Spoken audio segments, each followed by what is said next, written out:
Witness me, old man, I'm the Wild. By Kids Fix. The first time Jaskier braids Geralt's hair, they've known each other for nearly 6 months, and are mostly comfortable in each other's space. They've retired to their room after a hunt, and Jaskier's restless, picking his lute, strumming it briefly before setting it down to instead paw through his pack, then moving to pick up Geralt's clothes from the floor before wandering back towards his lute. After several minutes of this, he absently runs his hand through Geralt's mostly dried hair as he passes where the Witcher's leaning back in the bathtub. It's the same thing Geralt's seen him do to children in the villages they passed through. The next time he comes close, Geralt catches his wrist before he moves away, forcing him into stillness. He guides restless fingers to his hair and ignores Jaskier's soft gasp and the hesitant way he touches him. After a few minutes of finger-combing Geralt's hair, he hums quietly and seems more relaxed, grounded, hands steadier. Geralt doesn't notice when he starts to braid it, just thin ones he finds out afterwards, easily hidden a few minutes later when Jaskier plights the rest of his hair to sleep in. He yawns as he moves away, fingers trailing over Geralt's shoulder as he retreats towards the bed, and is asleep before Geralt gets out of the tub. He examines one of Jaskier's braids the following morning. It's not one he's ever seen before in his 60-odd years, which is impressive, and leaves them in as he ties his hair up in a half ponytail for the day. It's been a rough few months getting used to each other, and this obviously calmed the bard, so it wouldn't be a hardship to make it part of their routine when they can, if it helps. Jaskier smiles at him, soft and true, when he comes down for breakfast and sees Geralt's hair, and when a couple of days later Geralt notices the braids gone after a fight with a wraith, he puts onto it down to the extra movements shaking them loose. They met up somehow without discussing it in the spring, after Geralt leaves Kaer Morhen, and Jaskier always asks to stop whenever they reach meadows, to cut as many flowers as he can manage. He usually aims for white heather and feverfew, gathering as much as he's able to dry it out. Geralt usually ends up with some threaded through his hair, as well as increasing complex braids. Even Roach is not spared. Whenever Jaskier travels with them, she usually has flowers and small braids in her mane. Honeysuckle, as often as they can find it amongst various others. He assumes at first it's just Jaskier's restless fingers and part of his campaign to change Geralt's image, and it's working, to an extent, although mainly in the case of young children. It takes him nearly 3 years and a fight with a higher vampire to realize there's more to it than that. They're fighting in much closer quarters than Geralt's comfortable with, in an overstuffed warehouse, and there's attacks that the vampire's making with his claws that definitely should be connecting. Physically, there's no possible way they should be missing him, but they are, and it's frustrating the vampire to take wild swipes, losing the tight control he had at the start of the fight and allowing the Witcher to gain the upper hand. The fact that Geralt's keeping such a close watch on his feet and where he steps is the only reason he notices at all. Whenever the vampire misses a swipe he shouldn't, one of the numerous strands of white heathers that Jaskier insisted on braiding into his hair during the day falls out. Eventually he loses all of the flowers and the vampire's claws start to scratch skin. Just fine lines as braids start to come loose, strands of hair brushing the back of his neck. All it takes is one mistimed swipe and Geralt presses his advantage, ending the fight with one fast swing, and collapses back onto some boxes to catch his breath and when it's clear that the vampire's not getting up again. He takes proof of the kill for the mirror, then retraces his steps, gathering as much of the heathers as he can find to take back to Jaskier.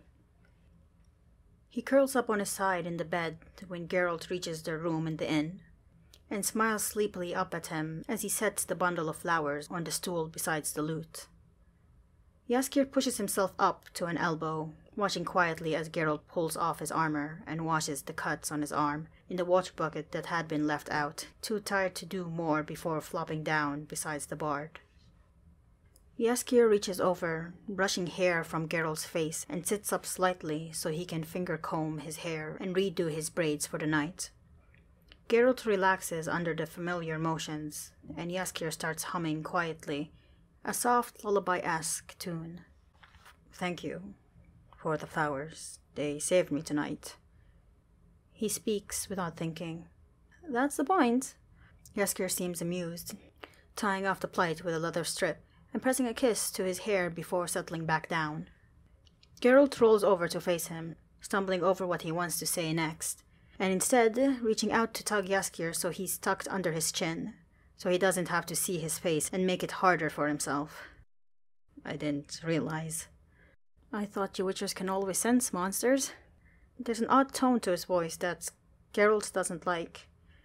You're not. I'm a changeling, or so my nanny told me. I'm a child of the Fae that they don't want, and so was swiped for a baby instead. I've always been able to tell what plants are nearby and what they can help with, and how to use them. I can weave spells into thread, or hair, or... That doesn't make you a monster, Jaskier. To my parents it did. Geralt barely hears the sob that follows, and immediately pulls back to cup Jaskier's face in his hands, running a thumb along his cheek to brush away his tears. It breaks him a little to see the usually so confident bard fall apart. You really didn't know? No, and it doesn't make any difference to me, other than I should have been thanking you for years. Dad gives a snorted laugh and a watery smile, but something in his frame has relaxed. I think that's the nicest thing you've ever said to me. He knows what Jaskier is expecting is something like, don't get used to it, but he's important to Geralt and he obviously hasn't made that clear enough. So he presses their forehead together for a moment, before slowly leaning over and kissing him softly before pulling back. We'll talk in the morning, Jaskier. Sleep. Geralt wakes to Jaskier trying to carefully extract himself, and he freezes when he realizes the Witcher is awake, turning to him with an expression caught between resignation and hope. His pulse jumps when Geralt reaches for him, wrapping a hand around the back of his neck to tug him back down and kiss him again, ignoring his soft gasp as he slumps against him, hands coming up to tangle in his hair. They don't talk about it, but Jaskier stays with him longer that year, sings as if a weight has been lifted, presses closer to Geralt during the nights, and steals kisses when he thinks no one is watching. Another 4 of the ghouls burst screeching from the tree line to join the group already attacking Geralt. He's tired and injured from a fight with a griffin earlier in the day, movements slower than they should be, and Jaskier's protection spent, making what should be a relatively easy fight much harder. They've only disturbed the monster's nest by accident, straying too close to the graveyard in their hurry to head back to a nearby healer. Geralt stumbles forward as one of the ghouls jumps at his back, slamming into his sluggishly bleeding shoulder and knocking his sword out of his hand. He falls to his knees, lashing out with a fist at the closest to try to give himself some space, while reaching for a silver dagger in his boot with his other hand. Teeth close round his upper arm before he can draw it, and he regrets not grabbing more potions from his saddlebag as his visions start to blur. Then there's a sudden scream from the direction he left Jaskier and Roach in. No, that's not quite right. It's half scream, half shout, a language close to Eldarin, in a voice he almost recognizes. It cuts through his head, but the wraiths are falling back, away from him. Growls turning to whimpers as tree roots curl lightning fast round their legs and drag them back beneath the ground. There's rapid footsteps approaching, and he forces himself to focus on Jaskier as he cups his face. He looks different. Not wrong per se, but sharp in places he wasn't before. His teeth, his ears, the look in his eyes, now an unnaturally bright blue, pupils distorted. He sneers at the last of the ghouls and drops clawed fingers to dig into the ground, and heathers start to appear encircling them, always Jaskier's plant of choice for protection, and the ground starts to subtly shake. But when Geralt calls his name, eyes focused on him, and recognition floods back in, leaving Jaskier gasping, star-shaped pupils returning to round as he slumps forward against Geralt's shoulder. In the silence, and stillness in the wake of Jaskier's power starts to fade. Birdsong picking up again, and Roach snorts quietly as she makes her way towards them. Geralt wraps his arms around his waist, holding him close and whispering reassurances, as the frantic energy seems to leave Jaskier and he slumps, exhausted.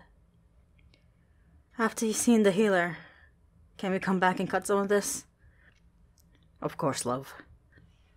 Geralt's never been more thankful of his habits than years later, when he's standing facing a mage. Jaskier's lying on the bed beside them, with blood staining the front of his shirt, and the scent of lilac and gooseberries try to take over his senses. But Jaskier shifts in his sleep, frowning, and heather falls from Geralt's hair as he reaches for the dagger at his belt. Yennefer steps back at his growl, raising her hands, looking between the bard and the flowers on the floor with wide eyes. Whatever spell she was weaving, dying before it can take hold.